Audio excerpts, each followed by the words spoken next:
धर्मांतरण को लेकर छत्तीसगढ़ हमेशा चर्चा में रहा है और इसकी वजह है कि भारतीय जनता पार्टी की राजनीति यदि इस मुद्दे पर सदती है तो इस मुद्दे को जोर शोर से उठाने में वह कभी पीछे नहीं रहती। सरकार बनने के पहले उन्होंने वादा किया था वे इस कानून को और कड़ा बनाएंगे और उस कड़ी में कानून कड़ा बना तो दिया गया है, कैबिनेट में मंजूरी भी मिल गई है।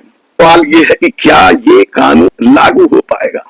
विधानसभा में तो पारित हो जाएगा क्योंकि विधानसभा में बहुमत है। तब ऐसे में डॉक्टर रमन सिंह ने भी तो एक कानून पारित किया था 2006 के आसपास, वो राज्यपाल के पास पड़ा है मंजूरी के लिए। राज्यपाल ने आज तक मंजूरी नहीं दी। राज्यपाल कितने दिन तक बिल रोक सकते हैं इसे लेकर सुप्रीम कोर्ट तक भी मामला पहुंचा था। 1968 के कानून को पर्याप्त नहीं मानकर भारतीय जनता पार्टी के इस डबल इंजन की सरकार जो कानून बनाया है उसके प्रावधान बड़े कड़े हैं, लेकिन उससे पहले ये सबसे बड़ा सवाल है कि क्या यह कानून सुप्रीम कोर्ट की नजरों में खरा उतरेगा। आप सोच रहे होंगे अचानक सुप्रीम कोर्ट कहां। जय मां की मेरे प्यारे भाई और बहनों, पिछले वीडियो से हम देखते आ रहे हैं हमारा जो धार्मिक स्वतंत्रता अधिकार इसको कैसे छीना जा रहा है और हमारा ये जो धार्मिक स्वतंत्रता अधिकार है इसको छीनने के लिए किस तरह से षड्यंत्र रचा गया है विरोधी लोगों के द्वारा। और आज का जो गवर्नमेंट है ये भी एक मसीह विरोधी गवर्नमेंट है, क्योंकि लोग क्यों प्रभु यीशु मसीह के पास आ रहे हैं इसका ये लोग कोई भी इन्वेस्टिगेशन नहीं करेंगे, क्यों नहीं आ रहे हैं, लेकिन जो सुनते आ रहे हैं वही करेंगे। छत्तीसगढ़ का जो सीएम है वो भी ये बता रहे हैं कि हाँ ईसाई लोग पैसे देकर धर्म परिवर्तन करते हैं। खुद मंत्री जी के पास इसका सबूत ही नहीं है, फिर भी वो बात कर रहे हैं। दूसरों से सुनकर वो इस तरह से बात कर रहे हैं कि देखो मसीह लोग धर्म परिवर्तन कर रहे हैं पैसे देकर, लालच देकर, लेकिन इसका किसके पास कोई भी सबूत नहीं है। और आज तक सुप्रीम कोर्ट में कभी भी ये साबित नहीं हो पाया है कि मसीह लोग पैसे देकर धर्म परिवर्तन करते हैं। ये सिर्फ गुजब है। लेकिन मुझे तो आश्चर्य लग रहा है कि देखिए एक सीएम होने के बावजूद भी ये इस तरह से बात करते हैं, देखो मसीह लोग धर्म परिवर्तन करते हैं। और ये बिल पास हो गया है छत्तीसगढ़ विधानसभा में, ये बिल पास हो गया है और ये बिल को बहुत सारे लोग प्रोटेस्ट करते हैं। वो लोग क्यों प्रोटेस्ट करते हैं?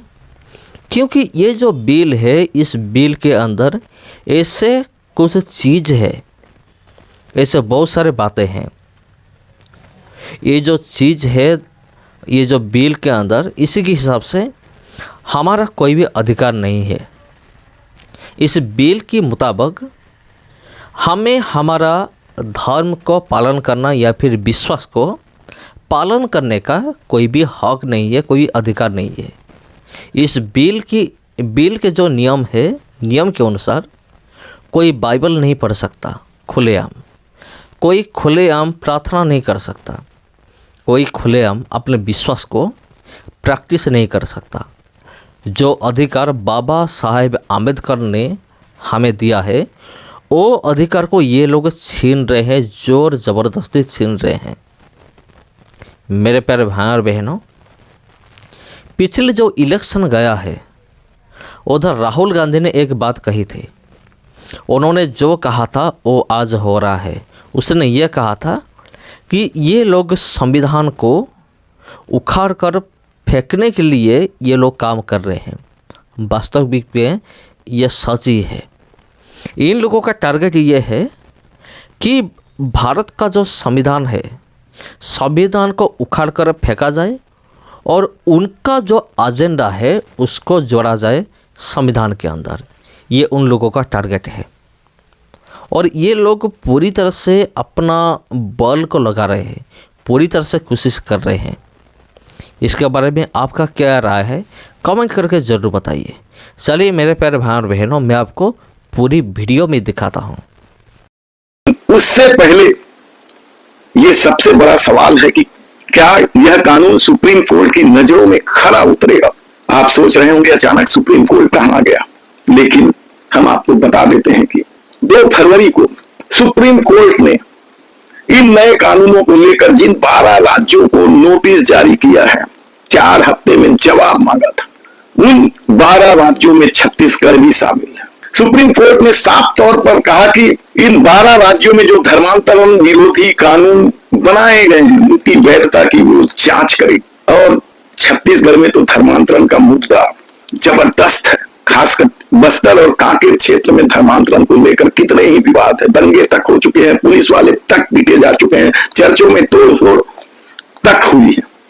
ऐसे में मुख्य न्यायाधीश सूर्यकांत की अध्यक्षता वाली पीठ ने विधि एवं न्याय मंत्रालय के माध्यम से जिन 12 राज्यों से 4 सप्ताह में जवाब मांगा है, उसमें हिमाचल, उड़ीसा, कर्नाटक, उत्तर प्रदेश, उत्तराखंड, हरियाणा, अरुणाचल प्रदेश, मध्य प्रदेश, गुजरात, झारखंड, राजस्थान सहित छत्तीसगढ़ का भी नाम है। दरअसल जिस तरीके से धर्मांतरण कानून डबल इंजन की सरकारों ने बनाना शुरू किया है, उसके दुरुपयोग को लेकर भी कई तरह की खबरें आई। और उत्तर प्रदेश में तो कानून के कुछ धाराओं को लेकर, गिरफ्तारी को लेकर सुप्रीम कोर्ट को रोक तक लगाना पड़ा था, योगी सरकार कटघरे में तक खड़ा किया गया था। दरअसल इन कानून को लेकर याचिकाकर्ता national council of church in India के वकील मीनाक्षी अरोरा ने कहा कि इन राज्यों में, यानी 12 राज्यों में, कानून को इस ढंग से बनाया गया है, इससे सतर्कता समूहों को कार्रवाई करने के लिए प्रोत्साहित करता है, क्योंकि इसके लिए इनाम की जो घोषणा की गई है उसकी वजह से लोग जबरदस्ती किसी की भी शिकायत कर सकते हैं, और भले ही उस व्यक्ति के खिलाफ पहले से कोई भी मामला दर्ज ना हो, पुलिस सीधे गिरफ्तार कर सकती। और इसे ही लेकर याचिकाकर्ता के वकील मीनाक्षी अरोरा ने सुप्रीम कोर्ट में अपनी बात दमदारी से रखी। सुप्रीम कोर्ट को भी यह बात समझ में आई, तब कहीं जाकर 12 राज्यों से जवाब मांगा गया था।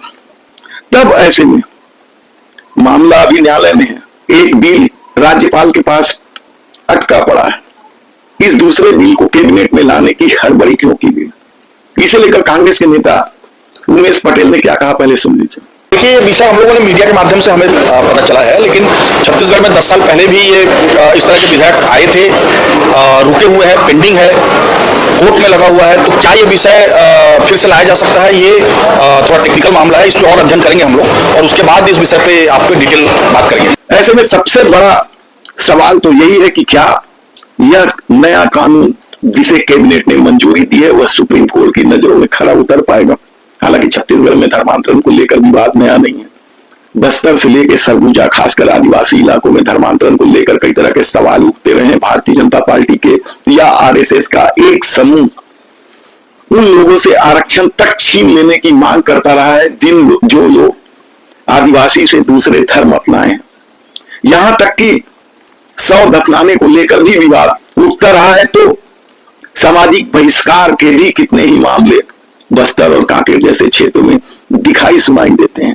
तब ऐसे में छत्तीसगढ़ की सरकार ने जो नया कानून बनाया है वह कब तक लागू होगा, या फिर सिर्फ लोगों को खुश करने के लिए सुप्रीम कोर्ट में मामला रहते हुए यह मामला कैबिनेट में ला दिया गया।